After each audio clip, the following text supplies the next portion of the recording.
controversial. Okay, are we rolling? Yeah. Get in. Okay, thank you. Lovely as always to see you. Thank you for coming, and I appreciate this is a very focused talk, but I have shoehorned in as much of Oldham as I possibly can, okay? So, you know, everyone should still be happy. Before I start, I would like to propose the slightest of tweaks to start times, if I may. Would it be acceptable if we did 7:15 for a start time? Definitely. Oh, I like it. Yeah. Okay, we have a definitely. We rush our tea down to get easy. Yes, I pedal as fast as I can because I'm in Didsbury until just before 6 o'clock. Thank you, soothing noises, that's what I need. And I basically get back and just want to dive into a vat of vodka, but no, I have to get changed and come and do, I have to come and do a talk. Oh my God, such a hard life. But if I just had that extra 15 minutes, I wouldn't be drinking vodka, but I might just, not just say sweaty. If you want, have a vodka. No, I think no, have vodka. What do you think's in that mug? And that's not water. 7:15, obviously, just that extra 15 minutes would be grand. So we're all happy. And when I put it on the web, the page, I'll just confirm the new time. You're all wonderful. Thank you so much. Okay. So yes, Peterloo Massacre. I think most of you have probably heard of it. Yeah. Okay.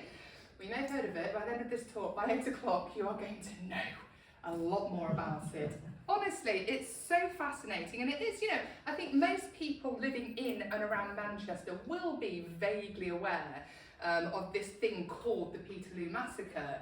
And on Monday the 16th of August, 1819, a crowd of 60,000 people, men, women and children, because it was a peaceful protest, they gathered at St Petersfield in Manchester city centre to attend. It was a series of speeches. We've got, this is quite a famous representation done shortly afterwards, and I'll be talking about some of the figures who are actually on the speaker's platform. But yes, 60,000 people were there to hear what they had to say.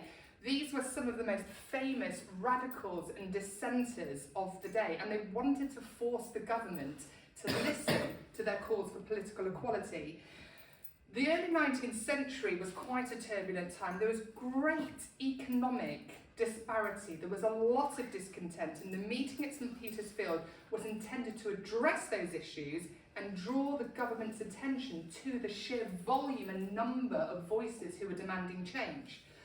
But unfortunately, the authorities were not in the mood to listen, and to say it all went horribly wrong would be quite the understatement, and that's what I'm going to talk about in tonight's talk.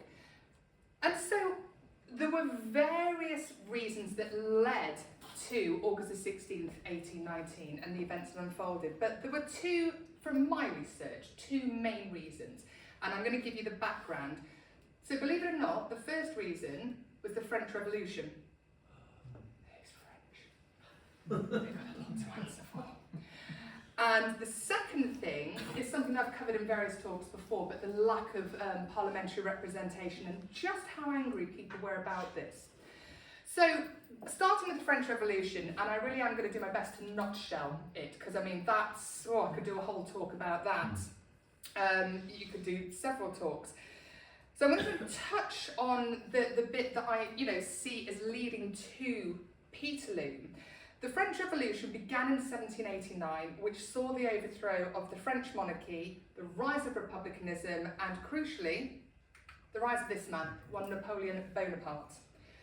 Many factors led to the French Revolution. At the time, again, there was widespread economic hardship in France. There were poor harvests. France was very involved in many very expensive wars abroad. And again, there was huge social equality. In France at the time, you had the first, second and third estates. First, the clergy. Second was nobility. And third was everyone else. You and me. Unless we've got any aristocracy or clergy in the room tonight. And so the first and second estates lived very comfortably, and they were exempt from most forms of taxation. The King and Queen, Louis XVI and Marie Antoinette, very much noted, still to this day, famous for their love of luxury, their love of extravagance. And the third estate, you and me, we were exempt from very little. and the Third Estate shouldered most of the financial and tax burdens, which caused a great deal of resentment. And this exploded on the 14th of July, 1789, with the storming of the Bastille. So this is still actually, it's a national holiday in France today, still. And the Bastille was a royal fortress, it was a royal prison, and it was seen, it basically became the symbol of the oppressive power of the monarchy. And the revolution ran until 1799, when Napoleon came to power. Okay. So France, having a bit of strife, tiny dictator in charge. What's that got to do with Manchester in 1890? I will get there. It turns out that Britain and a lot of the rest of Europe were not fans of Napoleon.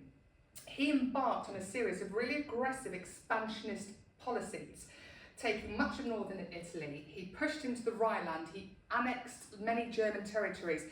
Even abroad, he seized Louisiana from the Spanish in Northern America, determined to expand France's influence beyond Europe. And Britain, not a fan of this, saw Napoleon as a threat to Britain and the balance of power in Europe, and in 1803, France and Britain went to war. That was a result of growing ill feeling in Britain against France's expansionist plans, and the trigger point, there was a peace treaty that Britain and France signed in 1802, and do forgive my French, or lack of, the Treaty of Amiens? Amiens? I don't know how you pronounce it, but there was a treaty. Basically, British troops had gone to Malta at the Maltese request because the French ruled Malta, and the Maltese were saying, no, we do not wish to be ruled by you. So they called Britain over to help. One of the agreements at the Treaty of Amiens was that Britain would withdraw. Britain said, yeah, not a problem, we'll do that. And then immediately said, no, we've changed our minds. So that was kind of like led to the outbreak of war with France in 1803, and that lasted until 1815, and that was a very important part of what happened in Manchester in 1819. Promise we're getting there. 1819 was in itself a very difficult year in England, particularly in the north. Widespread economic hardship following the Napoleonic Wars. The conflict had led to a lot of disrupted trade, so Napoleon implemented this thing called the Continental System, where basically he wanted to cripple British trade, so he blockaded to stop Britain being able to trade with the rest of Europe. So Britain responded by blockading French-controlled ports, and these blockades and counter-blockades really impacted on maritime trade. The war created increased demand for lots of war-related materials, equipment, uniforms, machinery, diverting resources from production of everyday goods in the country, which led to a surge in demand. You've got fewer things, the prices go up.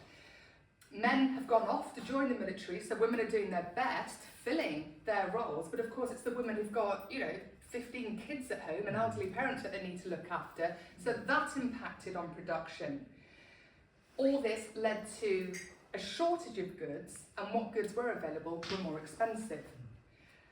Increased taxation. So I don't know if you knew this, pub quiz question. When was income tax introduced in this country? 1799. There's always one. It's usually him, to be fair. It's usually Roy. But you probably didn't hear the question. I knew you'd know that. William Pitt. Yes, 1799.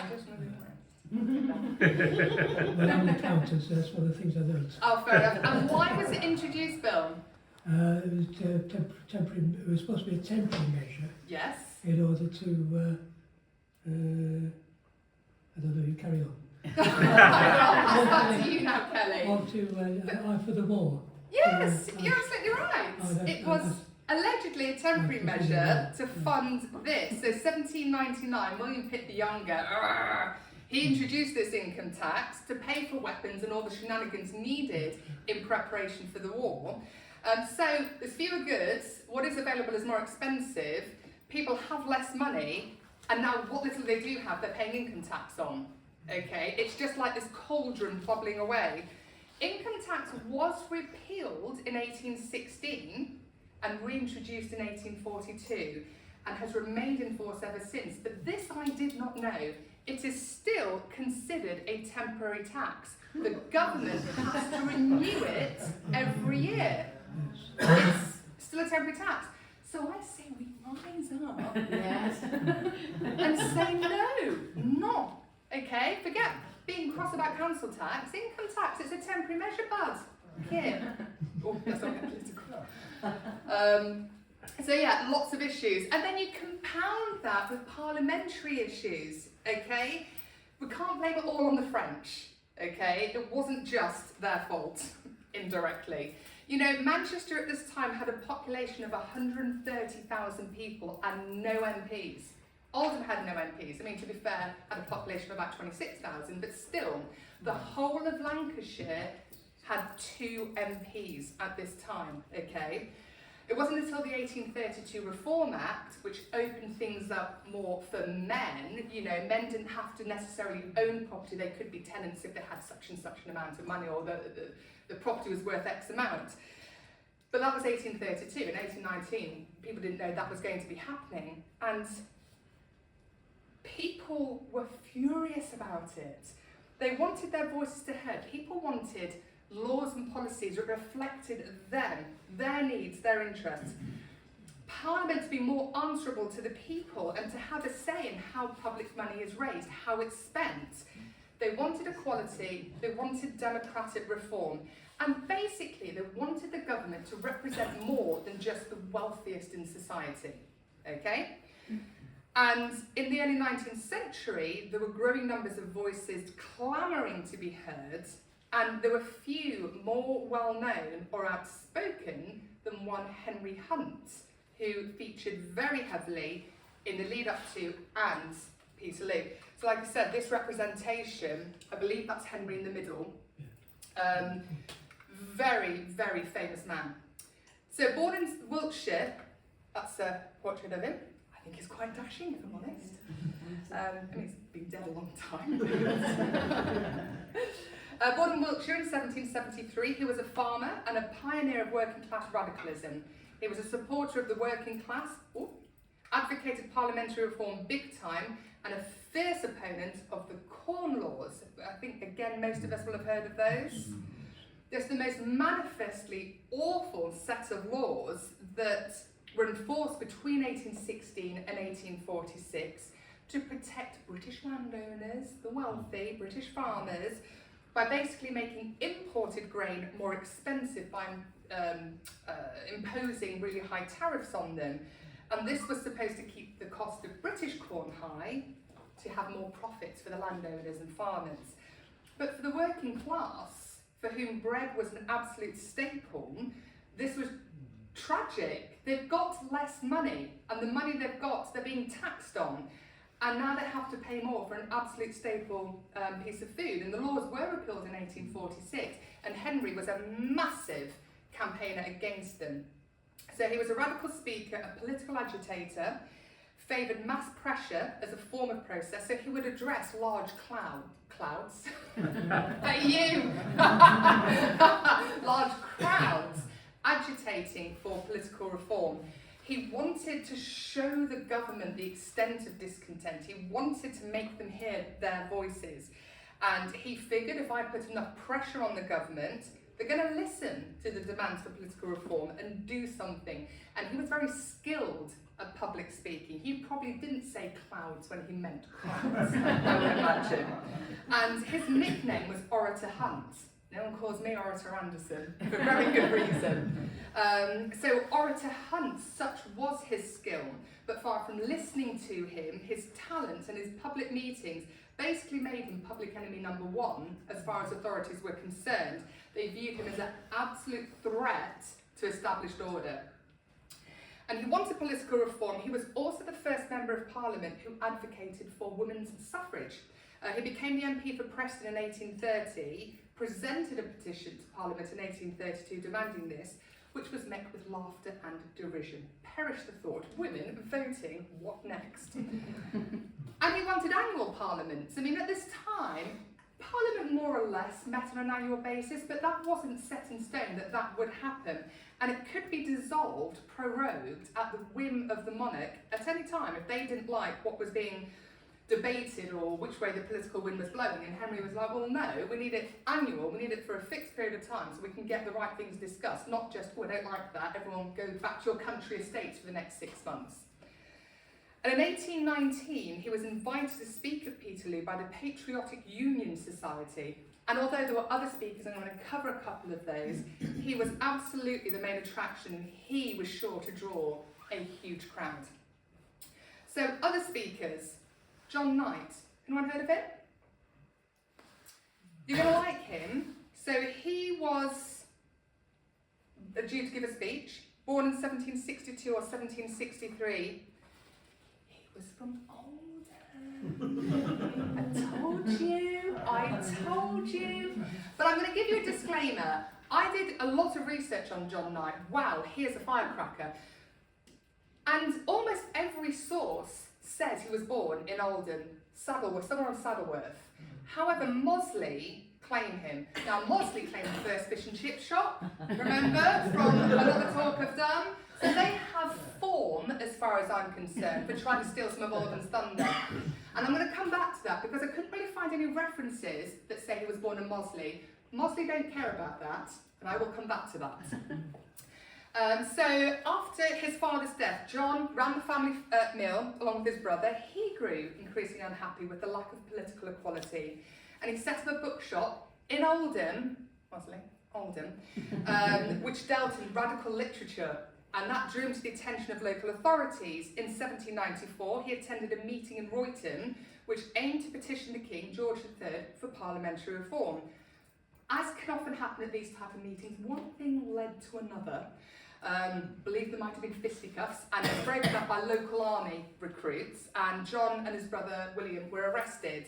He was acquitted at trial the following year, but then later jailed for 2 years for the seditious speech he'd given at Royton. And the word seditious, you can't really read about John Knight without the word seditious following very closely behind him. In 1811, John was a co-founder of the Political Reform Club in Manchester. Arrested the following year, he was visiting weavers and encouraging them to pledge to destroy steam looms. And he was again arrested for attending another seditious meeting.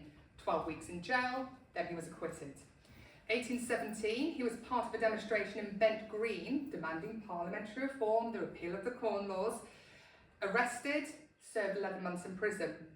So naturally, John was the man who led the Oldham contingent to St Petersfield on August 16th, 1819. And he was arrested for his activity on the day, once again acquitted, but then convicted of sedition elsewhere, went to jail, and he continued campaigning by writing letters, radical letters, to the Manchester Observer. I mean, totally fair to say that John was committed to the cause, and he remained a radical till his death in 1838. So I couldn't find an image of John, but here's a plaque erected to him in Mosley.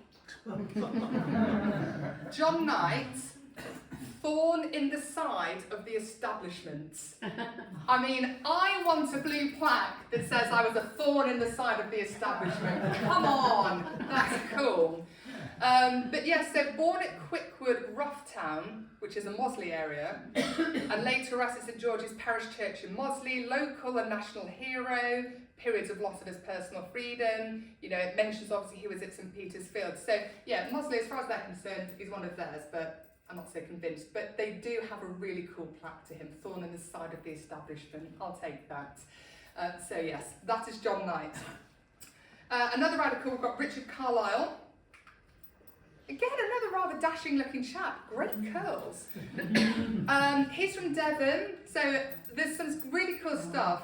He was a radical. He had a publishing business and produced a journal called Sherwin's Political Register, which printed articles that did not endear him to the authorities. He was often arrested for seditious libel and blasphemy. Again, more often acquitted, but he did do some jail time.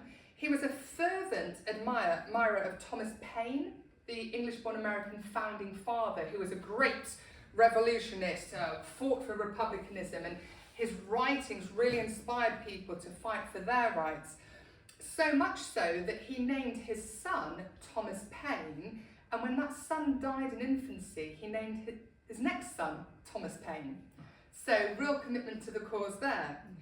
And after he was at Peterloo, didn't get a chance to talk, but he escaped to London, and 2 days later he published an eyewitness account of what had happened in his political register, and the government responded by closing it down.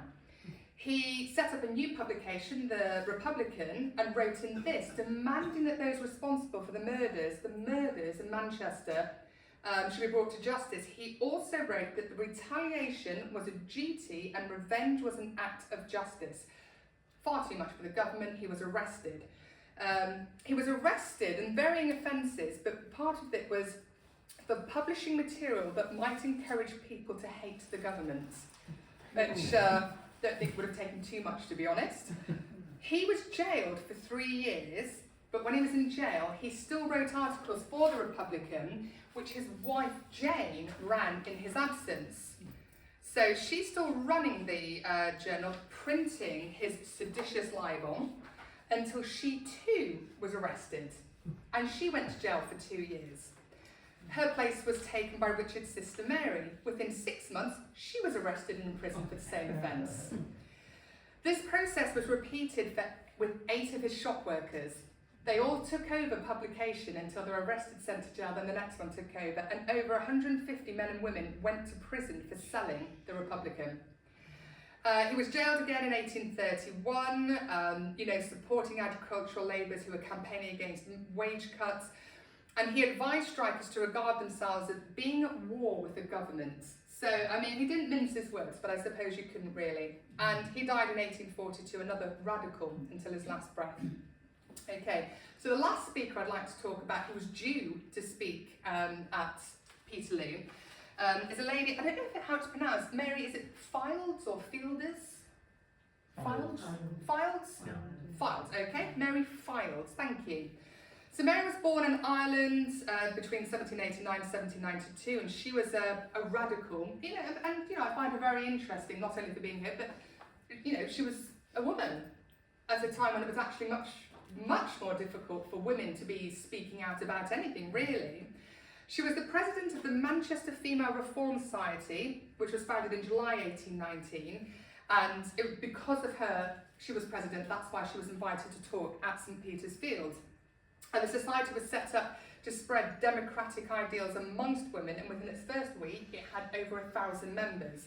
So clearly, this was something Manchester women wanted to be part of. So she wasn't strictly a suffragette. As far as historians know, she didn't campaign for women to get the vote, but she wanted all men to get the vote. She did want equality in that sense. So Mary didn't get a chance to speak at the meeting, and when she attempted to escape, her dress got caught on a nail of the speaker's platform, and she was attacked by the yeomanry, who beat her with truncheons. And her beating was so severe that eyewitnesses called it attempted murder. And despite this, she did manage to escape and avoid arrest in the aftermath. So like I said, so going back to this famous representation of it, the lady, the figure in white, that's Mary. So a representation. And what I love about it, because people at the time were writing about it, and they all commented that she'd worn her best dress and bonnet. And who knows, maybe the bonnet actually helped save her life, from this savage beating that she got. And so Mary again remained a radical through her life. Like Richard Carlisle, she named a son Thomas Paine, and she named another son Henry Hunt. So if anyone wants to call a kid Kelly Anderson, feel free, just putting that out there. So she campaigned for reform throughout her life, and the Manchester Female Reform Society was suppressed by the government after Peterloo and closed down in 1821, but she later established the Female Political Union of the Working Classes, and she campaigned for birth control, maybe influenced by the fact that she had 8 children of her own. But in 1830s, she was arrested for distributing leaflets about birth control, and she was charged with distributing pornography. That's how they viewed it. And she died in Manchester in 1876. Okay, so we've had a look at what led to this meeting being called in St Peter's Field and some of those who were due to speak. So before I move on to a timeline of how the day unfolded, I've got this article This is a copy from the Manchester Observer, Saturday, August the 14th, 1819, so 2 days before, making people aware of the upcoming meeting. And I did print it out so I could read it rather than read that. And when I was practicing with Marcus, I was there like... So my husband very kindly took pity on my very old eyes. And he made it nice and big for me. But this is really cool. Okay, so Manchester public meeting. A requisition having been presented to the Borough Reeve and Constables of Manchester, signed by above 700 inhabitant householders in a few hours, requesting them to call a public meeting to consider the propriety of adopting the legal and effectual means of obtaining a reform in the Commons Room of Parliament, and they having declined to call such a meeting, therefore the undersigned requisitionists give notice that a public meeting will be held on the area near St Peter's Church for the above mentioned purpose on Monday the 16th of instant, the chair to be taken by H. Hunt Esquire at 12 o'clock.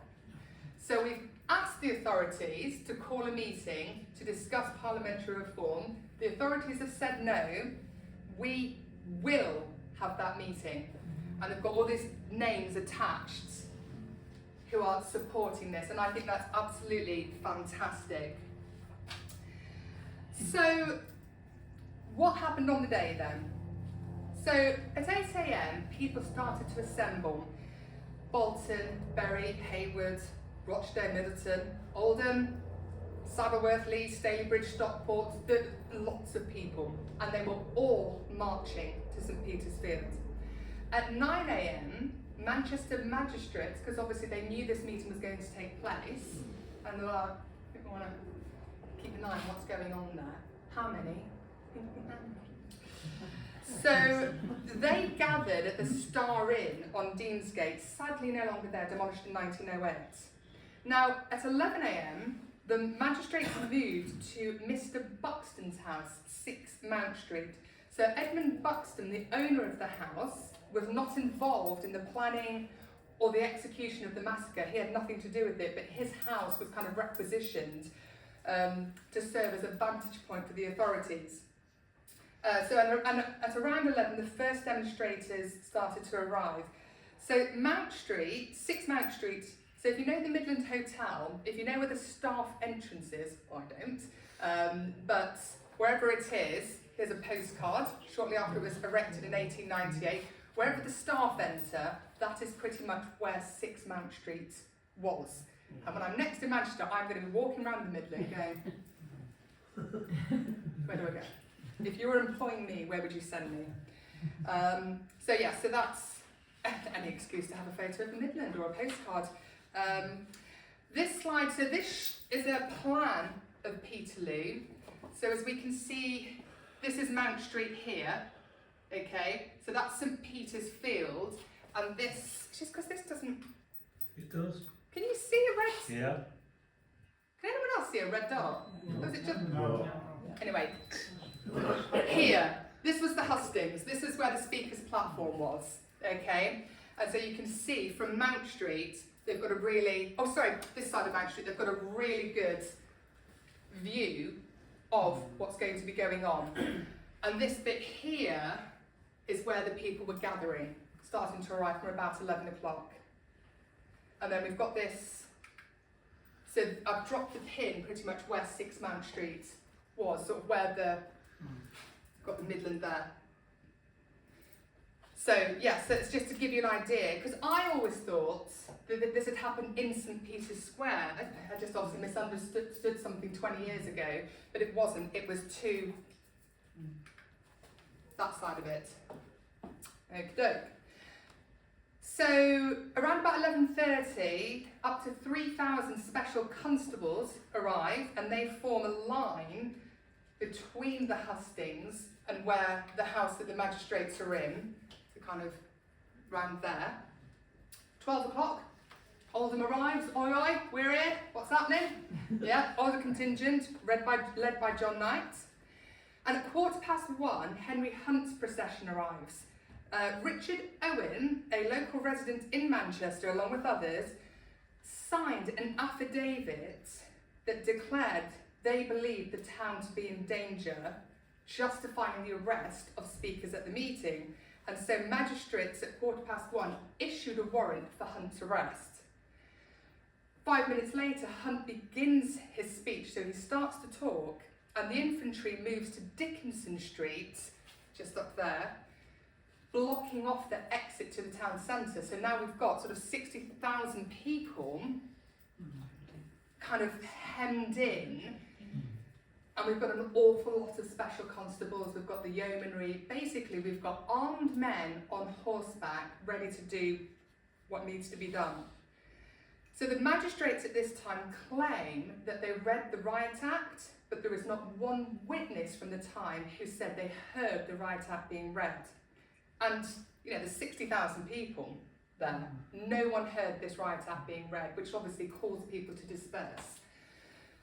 And just context-wise, 60,000 people, because I was on going, oh, how many people? 60,000 people. So my football-loving husband said, well, that's about, attendance at a football match. So that kind of explained it to me. Although, what did you say? But there'd be more at a City match. There'd be more. Oh, brave words. Moving on. So at 1:30, the yeomanry arrive and they charge in. Sabres drawn, on horseback. And almost immediately, they knock down and kill 2-year-old William Fildes. Not known if Mary Fildes was a relation. There is a suggestion that her husband may have been a cousin of some sort, but we don't really know. And I think I mentioned this later, but I'm going to say it now. 60,000 people, and they were unarmed. They had been specifically told to come unarmed. This was a peaceful demonstration. Henry Hunt and all the rest, they knew that basically if a riot broke out on their part and their people are there with weapons, that's going to do their cause absolutely no good. So it was very specific, come unarmed. So there's no chance. There's no chance. And this 2-year-old boy was killed. And the yeomanry, they advance on the hustings. They actually knock down and kill one of their own, Special Constable Ashworth. Hunt was arrested. People are trampled under horses' hooves. They're slashed with sabres, and up to 18 people died as a result of this chaos. So Henry and others were arrested. They were taken to New Bailey Courthouse to be charged, but it didn't end there. There was just kind of like this chaotic frenzy, and the yeomanry then went to Murray's Mill in Ancoats and had a rampage there. The cotton mill workers had been kind of targeted because they'd gone on strike and they'd been involved in protests leading up to Peterloo, and they became a target. And later that evening, the infantry started firing down the streets of New Cross, and they killed a man, just innocently or otherwise, but just firing down the streets, and they injured others. And the next day, another special constable, Robert Campbell, was beaten to death by a crowd of, vigilantes who believed wrongfully that he was responsible for the killing of William Fildes. And then in Macclesfield that evening, there was rioting. I mean, basically, everything just exploded as a result of this. And following Peterloo, following this massacre, protest meetings were held all over the north and elsewhere. And the government realised, we can do one of two things. We can listen, or we can take strong action and implement strong measures to suppress freedom of the press, stop meetings being held, and stamp out radical reform. Which option do you think they chose? Well, it wasn't the first one. It wasn't the first one. It wasn't, let's all sit down and have a little chat. It wasn't that. So they implemented some 6 acts. And they did this very quick. This is August 1819. By December, the government had thrashed out 6 acts to basically dispel any chance of this happening again. To suppress radicalism, they curbed the radical newspapers, they increased taxes on them, they restricted public assemblies. Basically, touching back to what I was talking about at the very beginning, the French Revolution, the British government was, I think, genuinely nervous about the possibility of a similar thing happening here, of there being a widespread uprising. And that fed into their paranoid reactions. You know, again, you might have thought, well, in that case, maybe listen to what people are saying rather than try to suppress it. But, you know, they took the path that they took. So they wanted, as I said, to restrict public assembly. They want to prevent large-scale gatherings and protests, curb the radical press, as we saw with Richard Carlile. They closed down his radical journal, you know, in part of that suppression to stifle the radical voices. They increased, there was a thing called stamp duty on newspapers. It's a tax they had to pay, and every printed copy of a paper had to display a stamp showing that the tax had been paid. And this had been introduced over 100 years before. And a small tax to increase the government revenue, and then after Peterloo, shot it through the roof, you know, the amount that had to be paid. The stamp duty, they increased the advertisement duty. They basically made newspapers expensive, limiting their readership to the wealthy. So those pesky working class upstarts won't be reading the news. They can't disseminate information. Legislation was introduced to prevent the training of people in military exercises, gave authorities greater power to search for and seize weapons. Like I said, here we go, despite the fact Henry Hunt had specifically instructed people not to bring arms to St. Peter's Field. He encouraged them to come with, and I quote, no other weapon but that of a self-approving conscience. And that announcement was issued on August the 11th, days before the demonstration. The event was intended to be peaceful. Participants were also told not to be provoked into any breach of public peace. So these 6 acts, so we basically got the Training Prevention Act, which made it illegal basically for anyone to attend a meeting for the purpose of receiving training or drill in weapons, and made them liable to arrest and transportation. And really interestingly, so I was chatting with a friend about this talk, and I promise she asked, like, what's your next talk on, Kelly? It wasn't a case of me, let me tell you about my talk. She genuinely asked, and I just happened to mention, oh my gosh, there's 6 acts, they're so interesting, and you can do this. And she said, oh yeah, I know that. And she said, Tandle Hill. She said, Tandle Hill, they planted loads of trees on Tandle Hill to stop people from practicing marching. And then she said, I never knew, she knew that local story, but she had no idea what it related to. And so, of course, as soon as I got home, I did some research, and I discovered in the early 19th century, Tandle Hill was a popular meeting place for radicals and socialists. And it was used for practicing drilling and marching. And so they did plant trees to stop people doing that. That's just a nugget of local information. And I said, my friend, she didn't know it was related to Peterloo in any way, shape or form. She just knew there was this story. And next time I'm there, I'm going to picture the marching dissidents. You had the Seizure of Arms Act, giving magistrates the power to search private properties for weapons and to seize them. You had the Seditious Meetings Act. Here we go. So no more could you have a public meeting of more than 50 people if the subject was concerned with church or state. And additionally, you could only attend those meetings if you lived in that parish. So no longer could you advertise and, you know, people to come from afar. The Blasphemous and Seditious Libels Acts, basically more punitive sentences for the authors of seditious writings. And the sentence was increased to 14 years transportation for that. And the Newspaper and Stamp Duties Act, as I said, you know, increased taxes. They were all eventually repealed from 1822 onwards. You know, some of them weren't enforced for a long time. One of them was only repealed in 2008, which was the Training Prevention Act. So until 2008, if my friend had gone to Tandle Hill and tried to practice drilling and marching, she would have been swiftly arrested. I don't think she'd have got transportation, but you know, only 2008 that one was repealed. And so those who were killed, most sources agree it was between 15 and 18 people. So these, I've got 18 names of people who, most of them are documented of having died either on the day or afterwards as a result of injuries received. So there's John Ashton from Cow Hill in Chadderton. he died on the same day from sabre wounds and being trampled. John Ashworth from Manchester, he was a special constable accidentally killed by the cavalry by sabre wounds and trampling. William Bradshaw from Bury, aged 16, died from a sabre cut to the head and being trampled by the horses. Thomas Buckley from Chadderton died on the day from bayonets and sabre wounds. It's just, the imagery that it conjures. Robert Campbell, he was a special constable killed by a revenge mob the next day because they believed mistakenly he'd killed young William. James Crompton, trampled by cavalry. Edward Dawson, sabre wounds.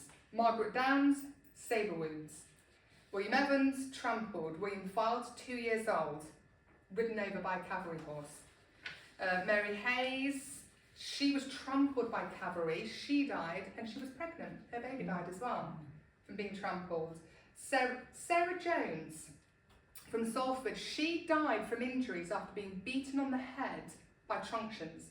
Very similar to the beating given to Mary Files. Clearly very lucky to escape with her life. John Lees from Oldham, he was a veteran of Waterloo. Lees, get everywhere. And sabre wounds, beatings. Arthur O'Neill, internal injuries from being trampled. Martha Partington, she was pushed into a cellar when fleeing and she got crushed to death, I presume from other people trying to maybe go that way. John Rhodes, sabre wounds. Joshua Whitworth, musket ball wound to the head. He was one that was shot when they were firing down the streets in New Cross. And then Elizabeth Gaunt, she was a prominent rally member. She survived, but she was heavily pregnant. And she was arrested and imprisoned without trial and she lost her baby. And these are real people. It's something that happened such a long time ago, but these are real people whose lives were snuffed out for taking part in a peaceful protest. And those of you who came to one of my talks on Oldham's Blue Plaques, there are blue plaques to commemorate John Ashton and Thomas Buckley. They set off with the Chadderton contingents from the Dog Inn in Chadderton, and they were both killed, as said, and the cavalry was, ordered to charge. John Lees, the older man who died of injuries, he died 3 weeks later, and interestingly, he's the only victim who actually had an inquest. But it was shut down before a verdict was made because the authorities didn't want any blame being attached to the government, because the government was fully behind the magistrate's decision to break up the protest, and they didn't want a potential verdict blaming the magistrate. So there was one inquest called for John Lees, and then it was shut down before it reached a verdict. And so looking at the aftermath of Peterloo, so Henry Hunt was arrested for high treason, convicted of seditious conspiracy, and he did 30 months in Ilchester jail. Others were given sort of between 1 and 2 years in jail. And despite the government's efforts, public sympathy really grew, and the massacre became like this powerful symbol of government oppression. It was the first public meeting at which journalists from newspapers other than local ones were present. There were journalists from Leeds, Liverpool and London present. So the national papers were able to share the horror of what had happened, and that helped stir the outrage, the indignation throughout the country. Percy Shelley, the poet, he wrote a poem. So it was called The Mask of Anarchy, not so subtle subtitle, written on the occasion of the massacre at Manchester. So that was sent for publication in the radical periodical called The Examiner, but because of all those restrictions and the fines and the threat of transportation, not everyone was like Robert Carlyle and his wife and sister, and they didn't dare publish that until 1832. Such was the government's reach and the penalties that could be imposed. No one was ever held accountable for the massacre. The government supported the magistrates. They sought to suppress information about Peterloo, and the government's sole focus was on arresting and prosecuting leaders agitating for reform. And it really is, It's so hard to fathom that nobody was ever held accountable for the massacre, for the deaths of so many people, children, babies. The government defended the actions of the magistrates and the military and praised them for their actions. The Home Secretary sent a letter to the magistrate authorities from George, Prince of Wales, praising them for their, and I quote, prompt, decisive and efficient measures. Praise from the Prince of Wales for what had happened. And they immediately implemented the Six Act to suppress those dissenting voices. Reform leaders like Henry Hunt, oh, they're arrested, they're sent to prison, but not one person who ordered or carried out the violence on the peaceful protesters was ever punished. Ultimately, the Peterloo massacre did not result in any accountability for the individuals responsible. It led to the suppression of political freedoms and the punishment of those advocating for reform. But there were several longer-term impacts. So the massacre and its aftermath contributed to a broader movement for parliamentary reform and social change. Remember, this is not just news that's contained locally. This was being published across the country. The immediate response was repressive, but ultimately the events at Peterloo helped solidify the right to free speech, assembly and peaceful protest in British politics. And the massacre's legacy is still felt today, and it does serve as a reminder of the importance of democratic rights and the power of ordinary people to demand change. Thank you.